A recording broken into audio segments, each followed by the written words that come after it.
माझा एक मित्र होता गणेश. त्याने SBIमध्ये एफ-डी केली होती. एफ-डीवरती इंटरेस्ट मिळालं होतं. TDS कट झालं होतं आणि तो बँकेत गेला फॉर्म 15G आणि 15H भरायला. त्याला वाटलं की फॉर्म फाईल केल्यानंतर TDS कट होणार नाही आणि बँक मॅनेजर कट पण करत नाहीत. पण 15G फॉर्म हा खूप विचार करून द्यायला पाहिजे. याचं कारण काय?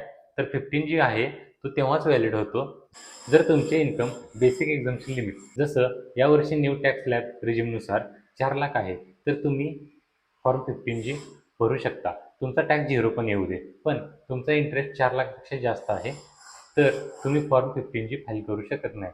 जर तुमचा फॉर्म 15H आहे, जो सिनियर सिटीझनसाठी असतो, यामध्ये लिहिलेलं असतं की जर तुमचा टॅक्स नील आहे, तर भरा.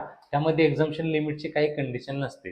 हे सगळं मी यासाठी सांगत आहे की चुकीचा फॉर्म भरण्याचे पण फाईन आणि प्रोसिक्युशन्स असतात. Under section 277 of income tax act. फक्त TDS पासून वाचण्यासाठी तो तुम्हाला रिफंड तर मिळणारच आहे, पण चुकीचा फॉर्म फाईल करू नका आणि इन्कम टॅक्सची रिस्क घेऊ नका. अशाच अजून इन्कम टॅक्स व GST रिलेटेड व्हिडिओसाठी SG टॅक्सला फॉलो करा.